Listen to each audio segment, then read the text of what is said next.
I'm Logan Crawford, and right now on Spotlight, we're exploring a terrific book. It is called Building Tolerance to Life's Inevitabilities by Dr. Trent Culver. This insightful book delves into the art of developing tolerance to navigate through life's unavoidable challenges.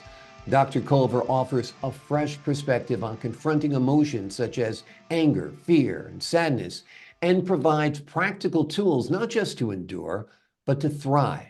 Join us right now as we uncover how to transform discomfort into a powerful ally. We're delighted to have this very talented author join us here today on Spotlight, and we ask viewers like you to support writers like him by subscribing to our channel and by purchasing this wonderful book. The links are below the interview. Doctor, great to see you here today on Spotlight. Yeah, thank you, Logan. It's great to be here. I appreciate that. Well said with that summary. Thanks so much. This is a great toolkit that you're empowering people with. Let's first talk about some terms. Let's talk about tolerance. What do you mean by tolerance? Sure. Tolerance, when I think about it, it's that foundation phrase is to bear, to endure. It's really about leaning into the cause without judgment. And, it's not about settlement or approval. It's really digging in and leaning into the cause without judgment from ourselves, others, or society. It would lose meaning if we kind of talked about settlement or approval. That's kind of a defensive approach. We want to have an offensive approach to attack anxiety for that matter. Exactly. And we also are talking about in your book, life's inevitabilities. Those are certain challenges that we can't help but face during the course of our life. Is that what it is? Absolutely. I kind of talk about them with clients in the sense of they're the great equalizers of the world. They're events or outcomes that are certain to happen. They're unavoidable. They can bring us joy, on the bright side of things when they go our way. But at times they can also bring sorrow, and that can, turn off our switch not to build tolerance. When I think about the Super Bowl, right?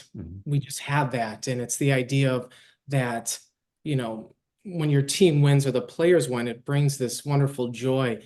But at the same time, when you lose, it brings sorrow, and it can create non-productive thoughts and taps into real raw emotions, kind of what you said in the introduction of, guilt, shame, frustration, even fear. I should have done this or I should have done that. So it's very real and raw. Yeah, it's natural to play Monday morning quarterback in our lives in general. We just can't get stuck there. And we 100%. can't just be lost in rumination and worry and concern and fret. We have to take these experiences and flip them. Like, how do I improve? How do I win next year? What am I going to do differently? What did I learn from that encounter? All good, positive, healthy aspects of change, Doc. Is that what you think? Absolutely. And I think it's important to discuss too, when we're talking about inevitabilities, there's no generation gaps. They can be experienced at any age. And as a result, that really taps into that raw emotion. And, I'm talking about not just a Super Bowl, but just simple change or disagreement with a friend or conflict or surprise, failure, just the inevitability of the brevity of time, aging, death. These are all types of inevitabilities that we all experience. When I had to do public speaking as a very young person, like in high school and college, I was terrified of it. I was literally beat red in the face, shaking and hyperventilating. Right. And I wanted to do it though, so I kept on doing it. Yeah. So it was kind of like an exposure therapy. I knew what I wanted to do. I knew if I was going to be a broadcaster and an actor, I was going to have to talk in front of people. Yeah. So and I think that's that, and that's what we talk about in this book, and there's going to be moments as a broadcaster that you have great interviews. And then there's times that maybe might not be as good, but the struggle strengthens us. Without struggle, we can't grow. And oftentimes I talk, sometimes we need to get lost to find ourselves as a broadcaster or as a human being or whatever, or as an athlete, so it's the idea though, even though maybe this broadcast interview doesn't go as planned, we have to check that inner critic that wants us to pull away, and and we want to keep continuing to go forward despite, a perceived error. exactly. So many people today seem to suffer from anxiety. Yeah. And anxiety often goes hand in hand with depression. Yes. And we see a lot of people medicating because of it, and some rightfully so. Others can find other techniques to deal with it. What's your best advice to someone who feels anxiety is holding them back, that they're not confronting those inevitabilities like they need to? Yeah.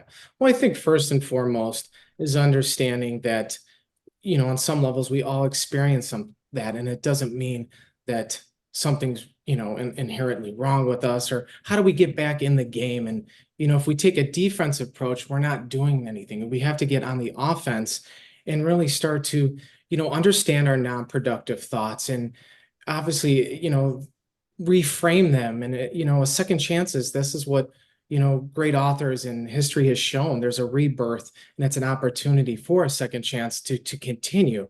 Um, and, whether it's playing sports or working or being a broadcaster, we're all going to experience inevitabilities. Or even, in high school, building friendships, playing sports, all these things.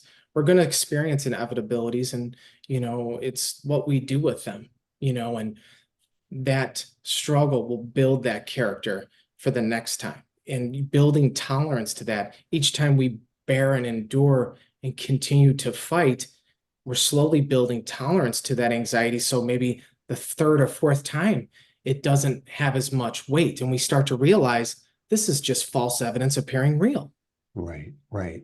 And you realize that you will survive. Yeah, Whether the inevitability is you want to ask that special someone out, or you yeah, want to ask the boss for a raise, or you want to go on a job interview, whatever it is, you are going to have to be in uncomfortable positions from time to time. That's part of life, right? absolutely. And it's the idea, we're going to all be in uncomfortable positions, but it's the idea to learn to be comfortable even while feeling uncomfortable. Yeah. And addressing the dynamic between avoiding and confronting life's challenges. Absolutely. Tell us a little bit about your professional background, doctor. You're a clinical psychologist, right? Correct, correct. I entered the mental health field in 1999. So I've seen a lot, running teen centers in my early days, and now to having my own practice. I've seen, beautiful people, diverse people. It's changed my life. It's been it's a pleasure to be on that journey with people. They've changed me just as, I've helped them grow and develop. So Yeah. it's one of the great pleasures of my life. Absolutely, absolutely. I find the same thing as a journalist. Talking to people is so rewarding because, I learn from them, they learn from me. It really is a great symbiotic relationship, that's for sure. Tell the folks at home what they'll find between the covers of your book. We Well, I talked think that this is, go ahead, I'm sorry. yeah, absolutely. No, I think first we kind of jump into this idea of tolerance, what that looks like. And, we've discussed that.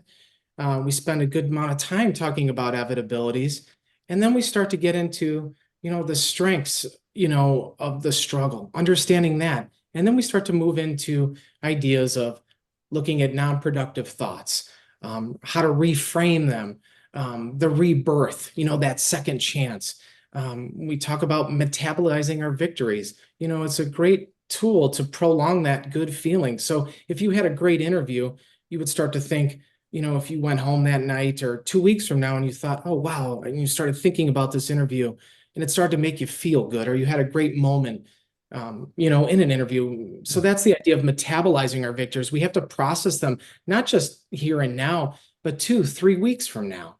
Yeah, When we talked about your why are you a broadcaster? Why am I a psychologist? Or why do I play sports? Or why do I go to college? I truly believe you have to understand your why, because when we do that, then we can face any right. challenge, and any inevitability. But first, you have to understand the why. A big part of my practice is working with adolescents, young adults, and adults. And why am I working, or why am I playing in a sport? Because playing a sport, you don't necessarily have to do it. Right. It really taps into raw emotion, when we lose, and you feel that pain because you don't necessarily have to do it.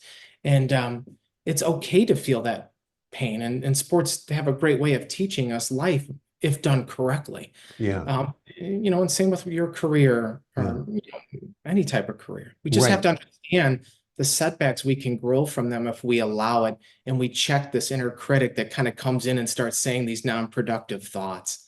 Yeah. Yeah, exactly. I always say to people, psych yourself up, don't psych yourself out. 100%. Well said. Push out the negative thoughts, visualize yourself doing well. Yeah. I mean, I'm in for auditions and so forth in Sure. extremely, incredibly competitive situations from time to time where negative thinking would absolutely destroy me or destroy any other actor or broadcaster. Absolutely. So I've learned to, master some of the skills that you expound upon in your book, and I think they're great. Metabolizing your victories, that's a great one. I think I've been doing it, but I never Yeah. heard it articulated Yeah. like that I've before, and kind I of think just it's came, important. yeah, absolutely. And it's respecting that you're in with yourself, respect that you're in the arena of broadcasting, or Right. that I'm in the arena of a psychologist, or the arena of football, whatever your arena is, you have to respect that. Yeah. And, there's going to be inevitabilities that are going to happen, but, or in a romantic relationship, respect that you're loving and you're going for it. Whether it turns out to be a marriage or it doesn't turn out the way, you have to respect that you're in it and you have the personal courage to get into that, whether it's sport, work, all the life tasks, if you Right. will. So when you have your failures, be gentle with yourself. See Yes. what you can learn from them. When you have your victories, expand upon them, celebrate them, enjoy them, and embrace them, right? And research shows when we do that, it prolongs that good feeling and it can help create happiness. When we start to understand that happiness and acceptance is an inside job, it's not through social media, it's not through all these other things, it's an inside job. And when we start to kind of process that, it's a game changer. Absolutely. Final question. I want to ask you about happiness and life satisfaction. Do you feel like we're all kind of programmed at birth in a way, or maybe at the end of our adolescence, with a threshold that we might be a more happy person, a less happy person, that kind of thing? Do you think we're a little pre-programmed, perhaps by our Yeah. parents, perhaps by our Yeah, genes? I certainly, there's that nature nurture question, right? Yeah. That always comes up. But I truly believe, that our happiness, your happiness, it truly is that idea of that it's an inside job and it comes from us, and accepting us for who we are, whether there are successes, whether there are failures. When we start to really take that stance, that unconditional love for ourselves, Mm. that's when that heightens that happiness to great heights, That's wonderful. You are a That's child of the universe, no less trees and the stars. You have a right to be here. absolutely I well turn to said. that a lot. I also like a saying by the wise sage Jim Carrey, who says, I wish everyone could be rich and famous so they could find out that's not the answer. Yeah. It's great. And like you said, it Yeah. comes from within if you're going to have true happiness. Right. Dr. Culver, your patients are lucky to have you, and those who don't have you directly as a patient can now learn from your wit and wisdom in this book. It's called Building Tolerance to Life's Inevitabilities. It is a virtual toolbox of coping skills, and more than just coping, thriving skills to build a happy, rewarding, successful, sustainable life. Doc, thanks for joining us here today on Spotlight. Thanks for having me, Logan. Appreciate it. I appreciate your time. And to the folks at home, I'm Logan Crawford, thanking you for your time this time. Until next time on Spotlight.